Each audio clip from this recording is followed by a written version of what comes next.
이번 주 우리가 함께 살펴볼 말씀은 에베소서 2장 8절부터 3장 21절의 말씀입니다. 에베소서에서 바울은 크게 세 가지 주제를 가지고 편지를 써 내려갑니다. 첫째는 이 세상을 향한 하나님의 뜻은 무엇인가? 그리고 그 뜻을 이루시기 위해 하나님께서 하신 사역은 무엇인가?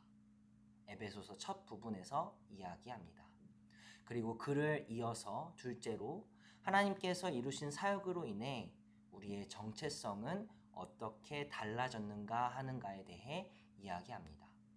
마지막으로는 그러므로 우리는 어떻게 살아야 하는가에 대해 바울은 이야기하고 있어요. 흥미로운 것은 바울이 이 세 가지 주제를 각각 이야기하면서 계속해서 언급하는 단어가 있다라는 것입니다. 그것은 바로 그리스도 안에서라는 단어입니다. 에베소서에서 가장 많이 등장하는 단어를 뽑으라고 한다면 이 단어라고 할 수 있겠죠. 이 단어는 에베소서에서 처음부터 끝까지 계속해서 등장합니다. 바울은 왜 이 단어를 계속해서 언급하고 있는 것일까요? 생각해 보시면서 에베소서를 묵상해 보시기 바랍니다. 이번 주 큐티 말씀은 에베소서 2장 8절부터 3장 21절의 말씀으로 하나님의 사역으로 변화된 우리의 정체성에 대한 부분과 그러므로 우리는 어떻게 살아야 하는가, 그리고 어떻게 기도해야 하는가에 대한 부분을 담고 있습니다. 월요일, 화요일 말씀은 우리의 변화된 정체성에 대해 이야기하고 있습니다. 수요일, 목요일, 금요일의 말씀은 이 변화된 정체성을 가지고 우리는 어떻게 살아야 하는가에 대해 이야기합니다. 마지막으로 토요일의 말씀은 그렇게 살게 될 우리들을 위한 바울의 기도의 내용이 담겨 있어요. 먼저 월요일, 화요일의 말씀입니다. 바울은 우리가 하나님의 풍성한 은혜로 말미암아 구원을 받았다라고 말합니다. 바울은 여기서 예정이라는 단어를 반복해서 사용함으로써 구원이라는 것은 인간의 편에서 선택해서 노력으로 얻을 수 있는 것이 아니라 하나님께서 창세 전부터 계획하신 하나님의 주권적인 선물이라는 것을 말하고 있습니다. 하나님을 알지 못할 적에는 우리는 외인과도 같았어요. 우리는 그리스도 밖에서 죄의 종노릇하고 죽음에 사로잡힌 채 사는 자들이었습니다. 그런데 하나님께서는 그런 우리를 내버려 두지 않으시고 예수 그리스도를 통해서 죄로부터 죽음으로부터 자유를 주신 것입니다. 화요일 말씀 14절에 보니까 그는 우리의 화평이신지라 라고 이야기하고 있습니다.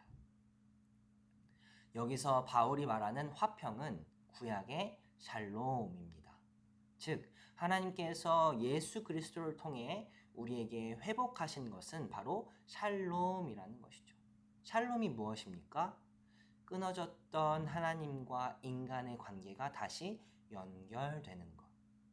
더불어서 예수님은 유대인과 이방인 사이의 벽이었던 율법을 허무시는 샬롬으로 이 땅에 오신 것입니다. 무엇이 구원입니까? 우리의 천국행 티켓이 아니라 하나님과의 관계가 회복되는 것이 구원입니다. 이 부분에서 우리가 묵상해야 할 것은 나에게 있어서 구원은 과연 어떤 의미를 갖는가 하는 점입니다. 여러분에게 구원은 무슨 의미가 있습니까? 구원으로 인해 여러분의 삶은 어떻게 변화되었습니까? 단순히 눈에 보이는 변화를 말하고자 하는 것이 아닙니다. 바로 전에는 인지하지 못했던, 보이지 않았던 하나님이 보이고 느껴지고 깨닫게 되는 것을 이야기하고 있는 것입니다. 내 인생에 개입하고 계시는 하나님의 그 은혜의 손길에 대한 알미, 바로 구원인 것이죠. 하나님의 존재하심에 대한 경험이 구원입니다. 여러분의 삶 속에서 구원은 정말 선물이 맞습니까? 하나님께서 선물로 주신 구원은 지금 내 삶 속에서 어떤 변화를 일으키고 있습니까? 둘째로 수요일부터 금요일 말씀입니다. 바울은 예수 그리스도로 인해 변화된 사람들의 정체성을 한마디로 성도라고 표현합니다. 외인도 아니고 나그네도 아니고 오직 성도라고 말합니다. 바울은 예수 그리스도의 그 풍성한 은혜로 우리가 성도가 되었으니 이제 하나님께서 기뻐하시는 성전으로서 지어져 가라라고 말합니다. 여러분, 성전은 어떤 곳입니까? 성전은 교회입니다. 에베소서 묵상이라는 책에서 저자는 성전은 하나님과 사람과 사람 사이의 샬롬을 회복하는 유일한 공간이라고 말하면서 이 복음의 진리를 전하기 위해 하나님께서 우리를 성도로, 교회로 부르셨다라고 말하고 있습니다. 하나님께서는 예수 그리스도를 통해 우리에게 구원을 선물로 주셨고 그 선물을 받은 자들은 그의 합당한 삶, 즉 세상 속에서 샬롬을 이루어가는 사명을 감당해야 한다라고 바울은 우리에게 권면하고 있는 것입니다. 이 부분에서 우리가 묵상해야 할 것은 첫째로 우리들의 예배를 드리는 모습에 관한 것입니다. 성경은 우리가 성전이라고 말합니다. 성전은 곧 주님의 몸인 것이죠. 그렇다면 성전으로서의 우리의 모임과 예배의 모습은 어떻습니까? 자격 없는 우리를 불러주신 하나님의 그 은혜를 경험하는 자리가 맞습니까? 주일날 혹은 수요일에 교회에 나오는 우리들의 동기는 무엇입니까? 두 번째로 우리는 과연 지금 교회로서 자라나고 있는가 하는 점입니다. 교회로서 자란다라는 말은 무슨 의미일까요?